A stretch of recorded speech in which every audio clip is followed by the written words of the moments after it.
আসসালামু আলাইকুম প্রিয় দর্শক, চলে আসলাম আজকের এই মুহূর্তের গুরুত্বপূর্ণ নিম্নচাপ, বৃষ্টিপাত এবং আবহাওয়ার আপডেট নিয়ে। আবহাওয়া অধিদপ্তরের বিশেষ সতর্কবার্তা, ধেয়ে আসছে কালবৈশাখী ঝড়। আগামীকাল 5 মার্চ বৃহস্পতিবারের মধ্যেই খুলনা, বরিশাল, ঢাকা এবং চট্টগ্রাম বিভাগের একাধিক জেলায় ভয়ানক বজ্রসহ ভারী বৃষ্টিপাতের সম্ভাবনা। বঙ্গোপসাগরে অবস্থিত লঘুচাপটি উত্তর পশ্চিম দিকে অগ্রসর হচ্ছে, যার প্রভাবে মার্চের শুরুতেই বাংলার আবহাওয়ায় আসতে পারে বিরাট বড় পরিবর্তন। দেশ থেকে বিদায় নিয়েছে শৈত্যপ্রবাহ এবং ক্রমশ বৃদ্ধি পাচ্ছে তাপমাত্রা। ফেব্রুয়ারিতেই তাপমাত্রা উঠে যেতে পারে ৩৫ ডিগ্রি সেলসিয়াসের ওপরে। আজ দেশের সর্বনিম্ন তাপমাত্রা রেকর্ড করা হয়েছে পঞ্চগড় তেঁতুলিয়ায় ১৩.০ ডিগ্রি সেলসিয়াস। আজ ৪ মার্চ বুধবার এবং আগামীকাল ৫ মার্চ বৃহস্পতিবার জানিয়ে দিব কেমন থাকার সম্ভাবনা রয়েছে আগামী ২৪ থেকে ৪৮ ঘণ্টা দেশের ৮ বিভাগের ৬৪ জেলার আবহাওয়া পরিস্থিতি। তাই প্রিয় দর্শক, আপনি দেশের কোন জেলা থেকে ভিডিওটি দেখছেন এবং আপনার জেলায় এই মুহূর্তে আবহাওয়ার কেমন অবস্থা রয়েছে কমেন্ট করে আমাদেরকে জানিয়ে দিন। প্রতিদিনের নিত্য নতুন আবহাওয়ার খবর এবং পূর্বাভাস পেতে এই ভিডিওটিতে লাইক দিয়ে চ্যানেলটি সাবস্ক্রাইব করে বেল আইকন অন করে রাখুন। প্রিয় দর্শক, চলে আসলাম আবহাওয়ার পূর্বাভাস মেঘমালা চিত্রে। এখান থেকে দেখতে পাচ্ছি আগামীকাল বুধবার ৪ মার্চের মধ্যেই পশ্চিমবঙ্গ, এদিকে দক্ষিণবঙ্গ, এদিকে খুলনা বিভাগ, বরিশাল বিভাগ, চট্টগ্রাম বিভাগ সহ ঢাকা বিভাগের একাধিক জেলায় ভয়ানক বজ্রসহ বৃষ্টিপাতের সম্ভাবনা রয়েছে।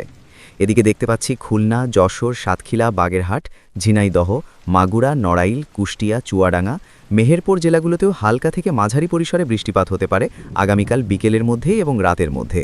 এদিকে দেখতে পাচ্ছি বরিশাল, পটুয়াখালী, ভোলা, বরগুনা, ঝালুকাঠি, পিরোজপুর জেলাগুলোতেও বিকেল এবং রাতের মধ্যেই কোথাও কোথাও ১১ থেকে ২৫ মিলিমিটার পর্যন্ত বৃষ্টিপাত হতে পারে।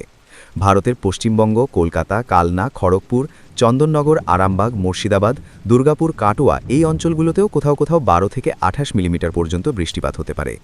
দক্ষিণ অঞ্চলের আকাশটা মেঘলা পরিস্থিতি থাকতে পারে এবং প্রিয় দর্শক, আমরা দেখতে পাবো রাতের মধ্যে এদিকে রাজশাহী বিভাগের পাবনা, বেড়া, এদিকে ভেড়ামারা, লালপুর, এদিকে রাজশাহী, পুঠিয়া এই অঞ্চলগুলোরও দু এক জায়গায় আংশিক পরিসরে আকাশটা মেঘলা পরিস্থিতি থাকতে পারে, দু এক জায়গায় বৃষ্টিপাতের সম্ভাবনাও রয়েছে। তবে এদিকে আমরা দেখতে পাচ্ছি ময়মনসিংহ বিভাগ, এদিকে রাজশাহী বিভাগের অন্যান্য অঞ্চল, রংপুর বিভাগের আকাশটা কিন্তু মোটামুটি পরিষ্কার থাকতে পারে। তবে রাতের দিকে ঢাকা, নারায়ণগঞ্জ, মুন্সিগঞ্জ, গাজীপুর, মানিকগঞ্জ, নরসিংদী, টাঙ্গাইল, ফরিদপুর, রাজবাড়ী, মাদারীপুর, শরীয়তপুর, গোপালগঞ্জ, কিশোরগঞ্জ, এদিকে দেখতে পাচ্ছি সিলেট, সুনামগঞ্জ, হবিগঞ্জ, মৌলভীবাজার অঞ্চলগুলোর আকাশটা মেঘলা পরিস্থিতি বিরাজমান থাকতে পারে এবং দু এক জায়গায় হালকা পরিসরে বৃষ্টিপাত হতে পারে।